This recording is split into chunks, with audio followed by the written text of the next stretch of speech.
अस्सलाम वालेकुम। मैं हूं आपका मेजबान लियाकत राज पर। नाजरीन, आज बात करेंगे कि एस्टेब्लिशमेंट क्या है, एस्टेब्लिशमेंट कौन सी बला का नाम है और एस्टेब्लिशमेंट को बुरा बला पाकिस्तान के सियासतदान क्यों बोलते हैं, वजूहात क्या हैं। आगे नहीं जाते हैं, लेकिन हम जाते हैं ज़िया-उल हक के हादसाती मौत के बाद। ज़िया-उल हक जो आमिर 11 साल डिक्टेटर रहा और पाकिस्तान का तहस नहस कर दिया। पाकिस्तान के अंदर एक आमिर ज़िया-उल हक ने मुंतखब नुमाइंदे जुल्फ़िकार अली भुट्टो को फांसी दे दी, उनके आइन को पायमाल किया और अपनी शिकें उसमें डाली। इस्लामी कवानीन के हवाले से ज़िया-उल हक ने अपने ही कानून जो आईन पाकिस्तान है उसमें जिम करवाए और डिक्टेटर का स्याह तरीन दौर था। MRD तहरीकें चली, पाकिस्तान एक बड़े दलदल में फंस चुका था। ज़िया-उल हक के जाने के बाद जब आई मोहतरमा बेनज़ीर भुट्टो की हुकूमत, तो एस्टेब्लिशमेंट ने उनके हाथ पांव बांधे हुए थे।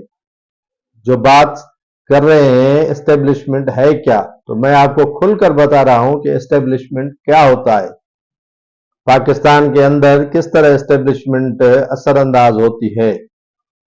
खासतौर पर बात करते हैं सियासतदान मिलिट्री एस्टेब्लिशमेंट की, तो मैं उस पर ही भी आऊंगा। तो किस तरह जो है वो पाकिस्तान के अंदर एस्टेब्लिशमेंट असरअंदाज होती है और वजूहात कोई और नहीं, सियासतदानी है। तो जब मोहतरमा बेनज़ीर भुट्टो 88 में इक़्तिदार में आई तो उन्हें सदर इसाक खान दे दिया गया और बाख्तियार सदर था और वजीर आजम के पास पावर नहीं थे। यहाँ ख्याल ये किया जा रहा था मुबस्सिरीन का कि अगर बेनज़ीर भुट्टो को इक़्तिदार में इतनी उजलत नहीं करनी चाहिए थी, इक़्तिदार लेती लेकिन जदोजहद करके अपने मकासद में कामयाब होती। 11 साल के बाद अगर पीपल्स पार्टी एक बड़ा नुकसान करने के बाद इक़्तिदार में आई है तो उस पर इम्प्लीमेंट अच्छे तरीके से करवाती और एस्टेब्लिशमेंट के हाथों कभी भी ब्लैकमेल नहीं होती। इसाक खान आए और पीपल्स पार्टी को सिर्फ 15 या 16 माह इक़्तिदार में रहने दिया और अपना आईनी जो अख्तियार है वो इस्तेमाल करते हुए पाकिस्तान पीपल्स पार्टी की हुकूमत खत्म कर दी। फिर भूचाल चला, एहतजाज हुआ और ज़िया-उल हक के नक्शे कदम पर चलने वाले उस वक्त के जो जानशीन थे ज़िया-उल हक, नवाज शरीफ को इक़्तिदार में लाया गया। फिर सिलसिला चला तो बेनज़ीर साहिबा ने लॉन्ग मार्च शुरू कर दिया और लॉन्ग मार्च के बाद जो है वो नवाज शरीफ को इक़्तिदार से हटाया। आम इंतखाबात, इसमें किसी भी वजीर आजम को अपनी मुद्दत पूरी नहीं करने दी गई। एस्टेब्लिशमेंट कैसे बाअसर होती है, ये पाकिस्तान के 76-77 सालों में ऐसा होता आया है। जब भी इक़्तिदार की उन्हें जरूरत पड़ी तो शबखून जमहूरियत पर मारा गया, शबखून इक़्तिदार के मुंतखब नुमाइंदों पर मारा गया, या तो उनको जेल में बंद कर दिया गया या उन्हें कत्ल कर दिया गया या उन्हें फांसी दे दी गई। बहरहाल किस्सा आगे चलते हुए बताते हैं आपको नाजरीन कि पाकिस्तान पीपल्स पार्टी को दोबारा 93 में नवाज शरीफ को 92 में इक़्तिदार दिया गया। फिर 93 में आम इंतखाबात हुए। आम इंतखाबात होने के बाद पीपल्स पार्टी इक़्तिदार में आई तो उनको किसी और ने नहीं डसा, लेकिन उनके मुंतखब करदा सदर फारूक लगारी ने शहीद मीर मुर्तज़ा भुट्टो के कत्ल और बैड गवर्नेंस का इल्जाम लगाते हुए, करप्शन अकरबा परवरी का इल्जाम लगाते हुए इक़्तिदार से पाकिस्तान पीपल्स पार्टी को फारिग कर दिया। पीपल्स पार्टी चली गई और इसी दौरान आम इंतखाबात हुए और नवाज शरीफ को 2/3 मेजॉरिटी देकर इक़्तिदार में लाया गया। नवाज शरीफ इक़्तिदार पर बराचमान था और कारगिल का वाक़या रूनुमा हो गया। تو اس کے بعد پرویز مشرف جو باہر تھے، یقین مجھے اتنا یاد نہیں لیکن سری لنکا کے دورے پر وہ گئے تھے، وہاں پر جو ہے وہ ادھر سے آرمی چیف کو چینج کر دیا گیا، اور آرمی چیف جب چینج ہو گئے تو فوج نے ملک پر ٹیک اوور کر دیا تھا۔ جو اندر تھے وہ اندر ہی تھے، جو باہر تھے وہ باہر ہی تھے، اور اقتدار پر جو ہے وہ آرمی آ گئی۔ آرمی کے اقتدار میں آنے کے بعد جو ہے نواز شریف کو قید میں ڈالا گیا۔ بے نظیر بھٹو نواز شریف کے دور میں ملک سے باہر چلی گئی، وہ جلا وطن ہو کر رہ گئی، تو نواز شریف کو جیل میں ڈالا گیا اور اس سے ایک معاہدہ کروایا گیا، اور معاہدہ یہ تھا کہ وہ 10 سال اقتدار میں نہیں آئیں گے۔ ایک پیپر کروا کے سائن ان کے بھائی سے، ان کی بیٹی سے، ان کے ساری فیملی سے سارے باہر چلے گئے، جہاز میں جو ہے انہوں نے سامان لوڈ کیا اور سعودی عرب میں جلا وطن رہے۔ وہیں پر جو ہے ان کو احساس ہوا، کس کو؟ پاکستان پیپلز پارٹی اور نون لیگ کو احساس ہوا کہ یہ ہمارے ساتھ ہاتھ ہو رہا ہے۔ ہاتھ کون کر رہا ہے؟ اسٹیبلشمنٹ کر رہی ہے۔ تو انہوں نے میثاق جمہوریت پہ دستخط کر دیے۔ مشرف اقتدار پہ براجمان رہا، 9 برس مشرف نے جو ہے وہ اقتدار پر قابض رہے ڈکٹیٹر کے طور پر، اور انہوں نے بھی منتخب حکومت جو تھی اس وقت کی نواز شریف کی، اس کو برخاست کر دیا اور وہ اقتدار پر چڑھ کے بیٹھ گئے۔ پاکستان میں بڑے نقصانات ہوئے، خودکش دھماکے پرویز مشرف کے دور میں شروع ہوئے، اکبر خان بگٹی کا قتل مشرف کے دور میں ہوا، لال مسجد کا واقعہ، وکلا کو قتل کیا گیا، یہاں پر 12 مئی کا سانحہ کراچی میں رونما ہوا، اس کے علاوہ شہید محترمہ بے نظیر بھٹو کو راول پنڈی لیاقت باغ میں قتل کر دیا گیا۔ تو ان گنے واقعات مشرف کے دور میں ہوئے، لیکن اس کو اقتدار سے ہٹانے کے لیے کوئی آگے نہیں آ رہا تھا۔ تو بے نظیر بھٹو صاحبہ نے 18 اکتوبر کو وطن واپس آتے ہی مشرف کو للکارنا شروع کر دیا، اور نواز شریف بھی بے نظیر بھٹو کے واپسی آنے کے بعد واپس وطن آئے۔ وہ انہوں نے کوشش کی پہلے آنے کی، لیکن پھر سے اسے واپس روانہ کر دیا گیا۔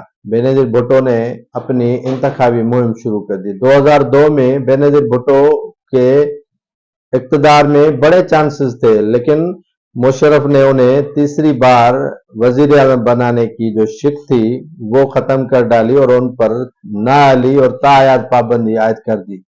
تو بے نظیر بھٹو نے اس وقت مرحوم مخدوم امین فہیم صاحب کو وزیر اعظم بنانے کی جو حامی بھری، اس پر جو ہے وہ پیپلز پارٹی نے منوان عمل بھی کیا، لیکن پرویز مشرف نے چالاکی کے ساتھ پیپلز پارٹی میں ایک گروپ بنا دیا جس کا نام دے دیا گیا پیپلز پارٹی پیٹریاٹ۔ یہ پیٹریاٹ بن گئی، اس میں اچھے خاصے جو ہے وہ پیپلز پارٹی کے رہنما، جس میں فیصل صالحات کہتے ہیں، نوروز شکور ہیں، راؤ سکندر ہیں، کافی جو رہنما تھے وہ چلے گئے پیپلز پارٹی سے، اور پیپلز پارٹی اقتدار میں نہ آ سکی۔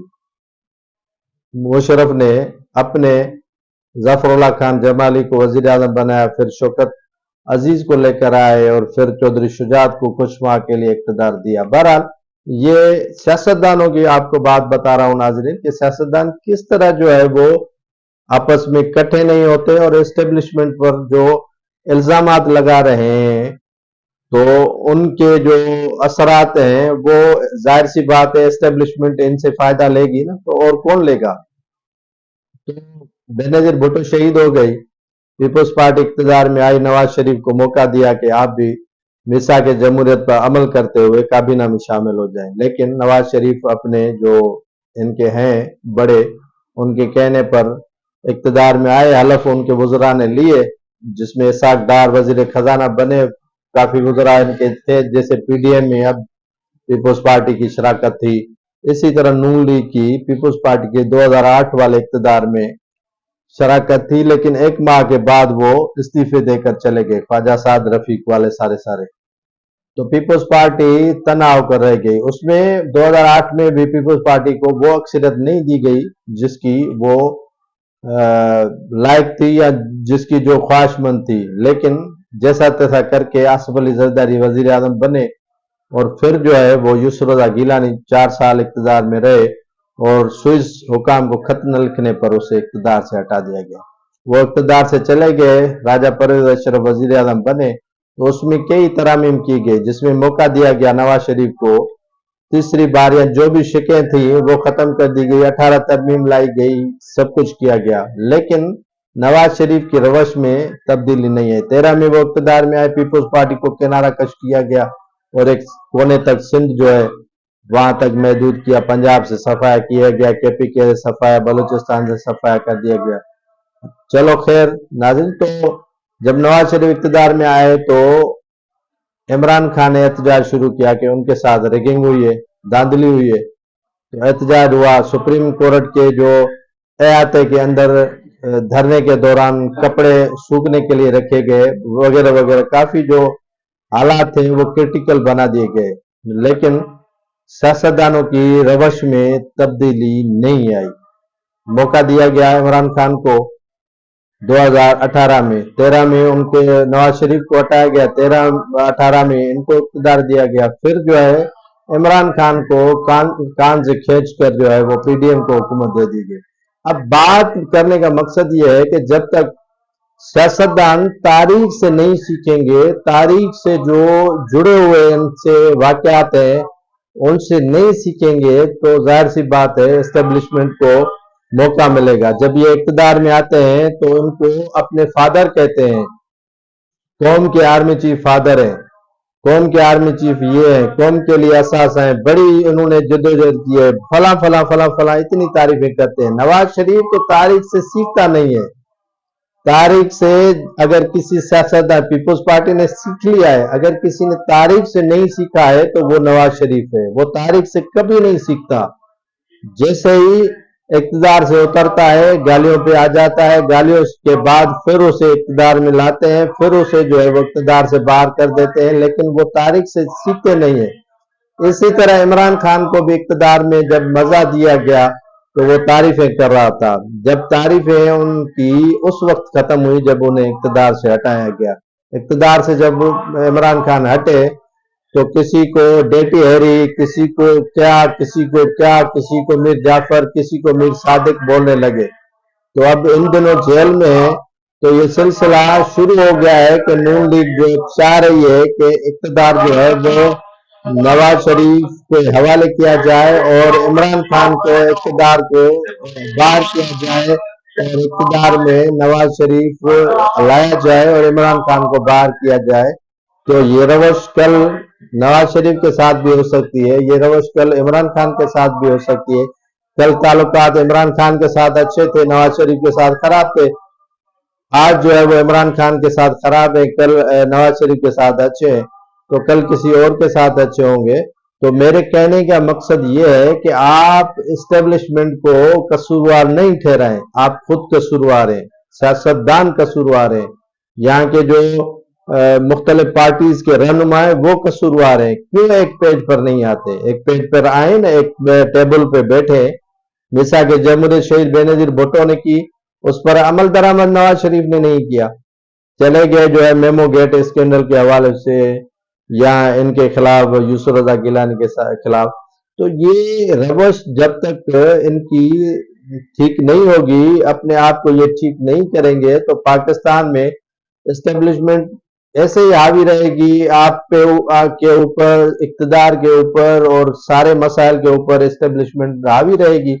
आप अपने आप को ठीक करें, संथ में आए और अपने साथ मुनाफकत छोड़ें, तो फिर देख लें कि पाकिस्तान के अंदर सियासत कैसे होती है। तब तक दीजिएगा इजाजत। अल्लाह हाफिज।